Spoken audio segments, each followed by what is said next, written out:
this is the GB Show, Episode 1, Crossing the Line.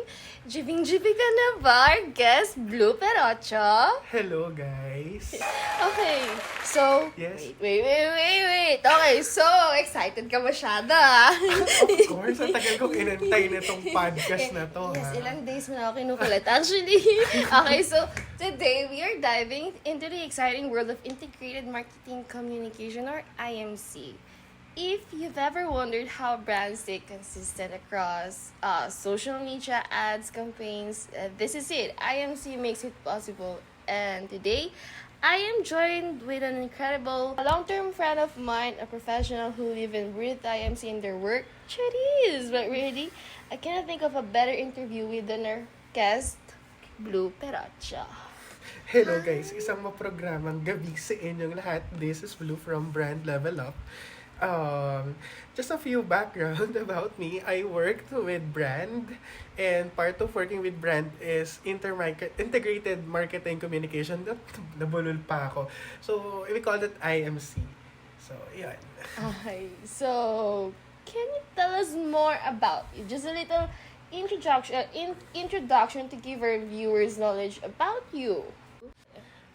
Okay, so hello guys, I'm Blue. I've been in marketing for almost 5 years. Since student pa lang ako, I am running my own, so what we can call, maybe we can call business during that time because unregistered pa siya and mostly small-time business.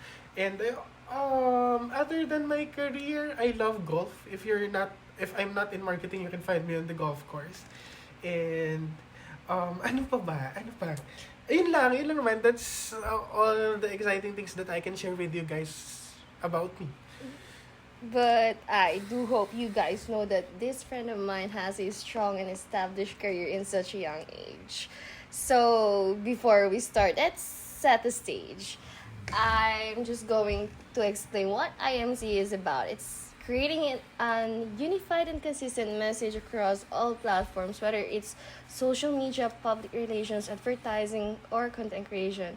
Instead of having separate campaigns that don't connect, IMC ensures everything works so the brand speaks with one voice. So, let's dive into our discussion and mas maiintindihan natin siguro ng mas madali if we have a professional na mag-explain sa atin how it works. So, Blue, how do you plan and execute IMC strategies in your work? Okay. Ito yung, nung sinabi mo sa akin yung topic, ito agad yung naisip ko. Okay, so, guys, think of a circle. So, think of it like you're drawing a circle in your mind. And then, on the middle of the circle, sa phi, draw a straight line sa gitna ng circle. So, we have so our circle is now divided into two. So, yung top part ng circle, let's call it above the line.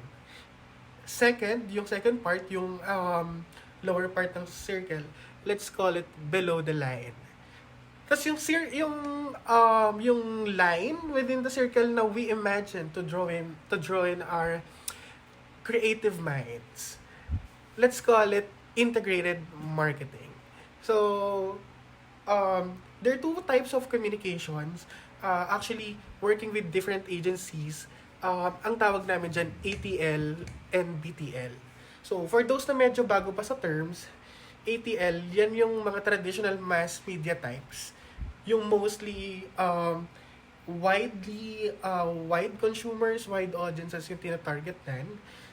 And yung mga mass media types, TV commercials, radio spots, billboards, yung mga pangmalakihan at saka wide reach brand awareness yung mga campaigns na ginagawa nila. So think of an example of a TV ad na endorsement mo on a current brand that you're working. So parang ganon. Ang above the line yung wala siyang direct target, yung ang audience mo is you can't directly measure the audience because you're showing your ads or you're communicating your brand with a wider span or with a larger audience. So let's jump to the half of the circle naman, which is yung BTL. So yung BTL naman, yan yung more targeted direct-to-consumer activities. Think of a social media ads, email marketing, content marketing, lahat yan, when we set up a social media ads, we determine who are we going to target. So sa below the line, it's like a lower funnel of marketing na we know who are we going to target, mas concise siya kaysa sa kay above the line, and we are communicating at a specific group of people. Hindi gaya ni above the line na you're communicating to everyone. So where do they meet? So the magic happens when you make them work together. Hindi yan either or. Kasi it's about integrated marketing communication is about how are we going to bridge the gap between the top of the circle and below of the circle.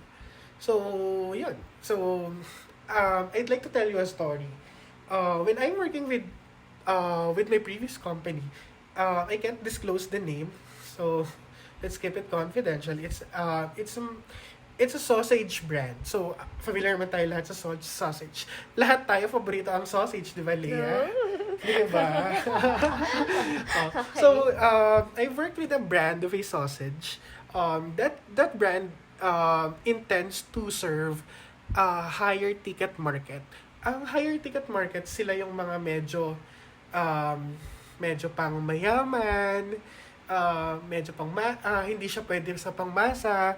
Nilalagay lang namin siya sa mga premium supermarkets. Ano yung mga premium supermarkets natin? We know that SNR, yan yung mga supermarkets na membership-based. Landers, The Marketplace, owned by Rustans, Robinsons, selected Robinsons, a supermarket within NCR, South Supermarket, yan yung mga medyo premium. So, we put our brand to a premium market and a premium supermarket. So, having our products in trade, dahil sausage siya, so it will be classified and marketed in trade, we have to create an omni-channel communication between our digital efforts and offline efforts. So, kailangan, kung ano yung kailangan ma-bridge namin yung gap between what we are advertising online and what are we advertising offline. So, let's create an example of a flow. So, what we do that with Sausage Brand, for example, we released a billboard. That's OOH. That's along Parañaque. If I'm not mistaken, that's the billboard near Azure. So when we launched our first print ad, we don't know who are we going to target, but our focus is to target those who are passing by SLEX Skyway Stage 3. Kasi, di ba naman, alam naman natin, kapag sa Stage 3 ka dumadaan, medyo may pera ka. Kasi yan yung pinaka mahal na pass when you're going to Manila and if you're coming from the south. So when we are doing our billboard campaigns, we want to make sure that what we are communicating to billboard is also the same in what are we communicating in supermarkets. It should be the same in what are we communicating also in our Facebook ads, in our TikTok, and also in the influencers that we have. So it's like we have a funnel na yung funnel na to, lahat ng above the line, lahat ng awareness campaign namin like this billboards, like this our what we call this, like our print ads na meron kami within the supermarkets. We have to make it seamless para yung customers or yung market natin magkaroon sila ng tinatawag na omni-channel experience. So yung omni-channel experience, for example, let's think of a brand. Leia, magbigay ka ng brand na nakikita mo sa TVC. Sa commercials. Oh, okay. So like Ariel? Oo, yeah. Okay. For example, Ariel. So Ariel has a TV, like a TVC. Ang tawag namin sa TVC, 3-second buy. So, ang 3-second buy, so yun yung yung mga TVC na usually 5 seconds, 3 seconds, and we buy it depende on how many seconds or how many minutes are we going to air the commercial or the TV ad. So, um, for example, yung Ariel, meron siyang ad. Ano ba yung latest ad ng Ariel? Parang yan yung mga kay Chris Aquino before, di ba, no? Yung, yung mga ad ng Ariel before. Ariel ba is kay Chris Aquino? Yeah, parang nagkaroon ng TVC si Chris Aquino with Ariel. So, moving on, yung, yung ad ng Ariel na yun na nakikita natin sa TV, it should be the same. Or kung for example, ano bang mga sinasabi ng Ariel?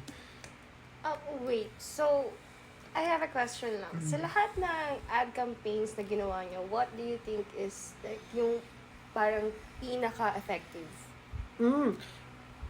When it comes to integrated marketing, magiging pinaka-effective talaga siya kapag yung above the line mo at saka yung below the line mo na campaigns nag-uusap.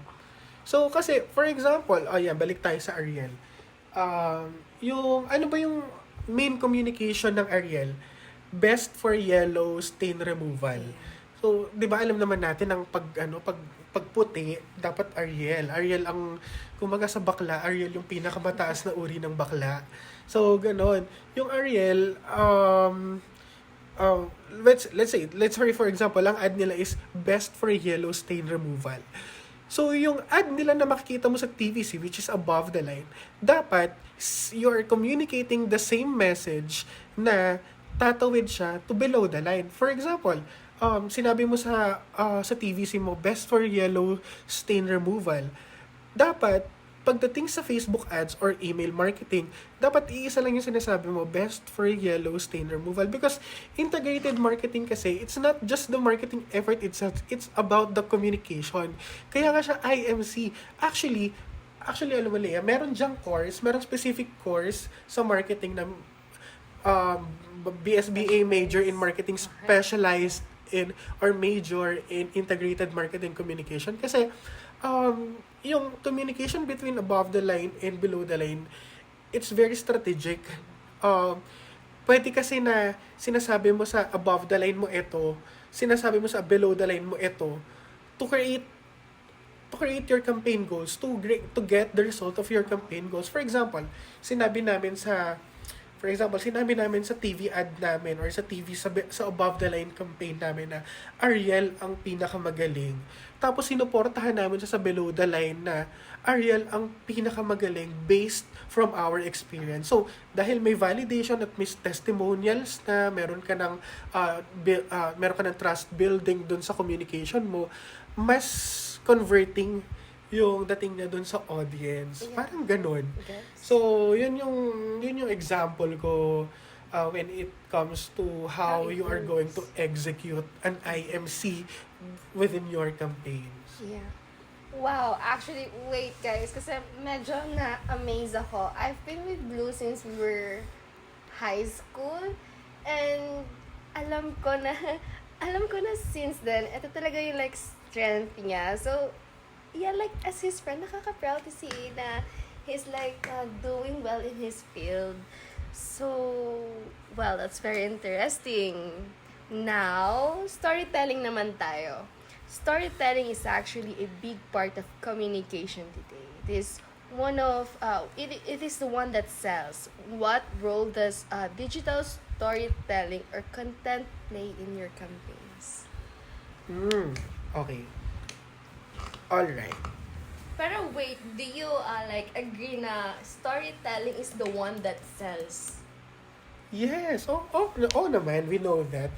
Sige, bigyan natin ng example. Okay, I've worked with this brand. Ang tagline na tong brand na to, Batang May Tibay. Hulaan nyo kung ano yung brand na. Huwag nyo sasabihin dahil hindi to sponsored. Happy na henya. Sige, hulaan nyo. Hulaan nyo kung ano yung brand na Batang May Tibay. So ayun. So, working with this brand, so by experience. So, meron kaming ginawa na campaign dito. For example, nag-survey kami. Actually, pandemic to. Medyo pandemic pa. Ito yung pandemic na may tawag tayo dito dati new normal. Ito yung pandemic pa, pero hindi na pandemic. So, ganun yung, yung time na yun, no, when we are working with this brand. So, yeah, let's say for example, diba, yan, for example, si Batang May Tibay. Ano ba yung pinapakita ng brand na yun na Batang May Tibay? Di ba usually estudyante? Yeah. Estudyante na uminom ng gatas, Yeah, di ba? for the youngest. Yeah. O, magsasabihin ng brand. So, yun, yung batang umiinom ng gatas, batang nasa school, batang magaling sa school, yun, Pampatalas ng yung usual Filipino trait ng bata na matibay, matatag, matalino. So, at that, ilang words yon ang batang may tibay.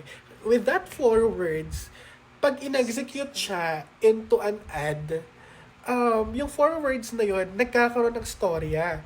So, for example, yung storya niya, ang batang may tibay, tas ang pinapakita niya yung bata nag-excel sa school, may medal. So, with that 4 word, and with the visuals that we are portraying, nakakagawa kami ng storytelling. Nakakapagkwento kami. At once na nakapagkwento kami, nakakagawa kami ng customer journey. So, for example, yung customer journey, ikaw, nanay ka, nakita mo yung ad na batang may tibay. So, anong impact nun as a nanay sa'yo? Ano yung, kasi, alam nyo, when you are, we all know na, the best way to market is not to tell the benefits, but to tell the emotional impact of the product or of what you want to buy to yourself. Kasi, alam mo, wala naman tayong pakialam kung bumili, for example, ikaw, bibili ka ba ng luxury items na sobrang mahal just because gusto mo lang. We buy that, we buy luxury items because we have an emotional, we have an emotional gain from it. Diba? So, okay, going back. So, kapag every time that we are telling a story, we create a customer journey na yung audience mo, gagawa siya ng journey. And ayun, once you are able to create the journey of that consumer, magkakaroon ka ngayon ng attachment to them. So, pag nagkaroon ka na ng attachment at nakapag-tell ka na ng story, so dahil meron na siyang emotional impact dun sa consumer, pag nakita ka niya, so since nakita niya na yung TV ad, tas makikita ka pa niya ulit sa trade. Kunwari, may makita silang poster, may makita silang at you are saying the same thing that they saw on TV. That creates yung tinatawag natin na Hindi, like may impact. Yeah. Oo, yung impact. Yung yun yung tinatawag natin na yung kumbaga sa politika yung tinatawag nilang mind conditioning or yung name retention kasi subconsciously paulit-ulit siya sa utak mo. Ayun. Okay, so it's actually important yung story, yung storytelling. Wait lang. Yan ang boses mo. Okay, so that's why mahalaga talaga ang storytelling ngayon. Kasi it's like you're putting yourself sa position ng iba. Yeah. Parang you're trying to be relatable sa audience mo. Kasi like, Nang seamless. Yeah, true. So, let's get back to the topic. Great points, actually. So, but of course, strategy is nothing without results. How do you measure the effectiveness of your marketing communication? Alam mo yan ang pinaka-challenging. For example, sobrang challenging nan sa ATL, sa above the lines. Ikaw, how will you measure the success of your campaign sa billboard na maraming dumadaan? You can only count the cars that are passing in that area. So, usually meron naman ng data ang SLEX or San Miguel. So, ngayon kasi San Miguel na. So, usually yung mga ganyan, ang tawag dyan traffic. So, gaano yung tao na dumadaan. But that's far realistic. Pag sa below the line yan, mas madali yan. Kasi sa below the line, meron at mas definite yung KPI. For example, the number of reach, the number of impressions, the number of click-through rate. So, engagement metrics, conversion metrics, mas madali i-measure. yun yung usually metrics of success in determining the success of your campaign and your communication. Okay, so that's the insights. Love it. Now, so let's get real. What are some challenges you faced in implementing IMC in the Philippine digital landscape, and how did you overcome them? Napakadami. Sa Philippine landscape kasi, actually tayo pa nga yung maluwag kasi working with other international brand, mas mahirap mag-advertise sa kanila. Pero sa atin, meron tayong mga local rules or local standards. Usually, ito ay minamanage or ino-oversee ng ASC, the Ad Standard Council. Di ba, makikita natin sa billboard, di ba, makikita mo yung maliit natin, ASC reference number, tas may number. Kasi all of the billboards should undergo certification of ASC. So, yun, going back to the ASC rules, meron tayong mga pinagbabawal in terms of OOH ads, digital ads, or kahit even sa TV ads, may mga bawal i-advertise. For example, ano ba yung mga medyo sensitive na topics sa Philippines? Sexuality, sexual health. So, ayun yung mga medyo sensitive topics na medyo red flag sa kanila. Ano pa? Yung mga over-promising, bawal yan sa ASC. So, we have to jive with what ASC is allowing only because kung tutuusin, napakaluwag pa dito sa Pilipinas ng advertising. Yun lang naman. So you have to be compliant with the ASC rules on, actually hindi pa nga siya rules, so that's what we call code of ethics lang as for advertisers. Okay, so very relatable din siya, especially for those in the field din. Okay, so we're getting close to the end. And to finally close this segment, my last question would be, what advice would you give to the students like us who wants to pursue a career in IMC or digital marketing? Yan. I love the question. Ngayon, gusto kong question. Alam nyo, if you want to pursue your career, Last for last. yeah, if you want to pursue your career in IMC, you have to learn AI. Uwi kami sa ahensya, kapag hindi ka gumagamit ng AI, bobo ka. Kasi bobo ka, inutil ka, tanga ka, pobre ka. Kapag hindi ka marunong mag-AI, you have to learn AI. AI, AI, what I mean with AI is not, hindi lang yan ChatGPT, hindi lang yan Gemini, hindi lang yan DeepSeek, hindi lang yan yung basta-basta no AI na ginagamit nyo on your doing assignment. Sobrang lawak ng AI. You can do AI agents that can create integrated marketing communications. Actually, we have a projection, our latest Google data, by 2032, campaigns can all be AI generated. So, yung mga marketers ngayon, you have to be AI ready because that's where we go. That's where are we going. And in the mid-2000, nagkaroon tayo ng industrial revolution where human labor was replaced by machines. Diba? Naalala niyo yun? Dati hindi pa sila dati nung time nila.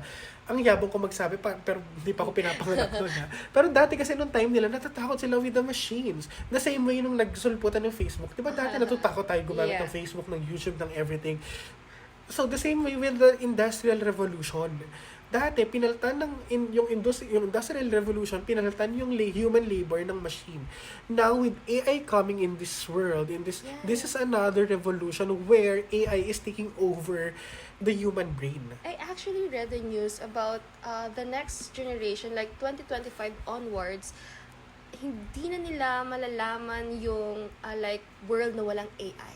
Yeah, that's I agree with that. And kung tutusin, kapag naman, ako, I believe in the saying na there's nothing constant in this world but change. So, we have to get ready. We can't, hindi kagaya dati na nagde-deny pa tayo, hindi ano yung AI, masama yung AI. Ganyan naman tayo mga Pilipino, di ba? Parang yung mga DDS. They deny. They deny parang change. yung mga DDS dyan, ha? Baka may mga DDS dito sa mga listeners natin. Ako. Kasi I'm not gonna censor everything from this. Walang marketer na DDS, ha? Bawal ang DDS sa mga marketing. Alam nyo, kapag nabalitaan namin na DDS kayo, tapos in-interview namin kayo sa work, ibabash namin, hindi namin kayo tatanggapin sa work. parang bigla tayo naging ano dito, Oo. pulsay. Bigla naman tayo, hindi, seryoso kami. Bawal sa ahensya, bawal sa marketing ang DDS. Okay, go. So, proceed. That's your advice? Yes. Yeah, that's my advice. Guys, learn AI. AI will be everywhere anytime soon. You have to learn AI, particularly on how you do it in marketing and especially on how you do it in integrated marketing communications. Bob, nabubulol ako. It's actually okay. Alam mo, I don't agree with schools na dinidisregard nila yung works with AI. Like, Yeah. yung students, they can use naman, pero siguro like problem Diba? din nila Oo if nga. full AI nila gagawin. Di ba dati, sinasabi nila, bawal mag-search, bawal mag-google sa atin. Di ba, nung time na to, bawal gumamit ng Google, bawal mag-ano ng search. So, let's stop that. Let's break that chain na kapag may bagong technology, matatakot tayo, pipigilan natin yung mga estudyante. They have to explore. They have to explore the available tools. They have to explore the available resources. Kasi, all of a sudden, we're still going there and you can't change that. You as a prof, you can't change that. Yeah, that's actually true. Kasi AI is really gonna help us somehow in our lives. Actually, it does na ngayon eh. Okay, so let's like end this episode for today. Blue, I want to thank you for joining the GB Show episode 1, Crossing Of the Line. course. Jibing ka na ba? Jibing na kami. Your wisdom, experience, and advice gave us insights and the importance of integrated marketing communication in today's digital time. Okay, so IMC isn't just about being present anywhere. It's about being consistent and strategic. Digital storytelling makes brands more human and relatable. Measurement matters because what we can measure, we can improve. This connects with what we've studied in class: synergy, engagement, and brand coherence. Seeing it applied in the real world makes me appreciate IMC even more. Okay, I think it's getting long now. We still have another podcast, right, guys? This is not going to be the first and last. So, to wrap it up, here are my key takeaways from today's episode. Consistency builds trust. Storytelling drives connection. Analytics guide better decisions. And to my fellow students listening, remember, IMC matters because in today's noisy digital world, your message is only as strong as the strategy behind it. Whether you dream of working in marketing, PR, or branding, always remember success comes from integration. This is the GV Show, Crossing the Lines. I'm your host, Leia Mantillas. Thank you for listening and see you in our next episode. GV ka na ba?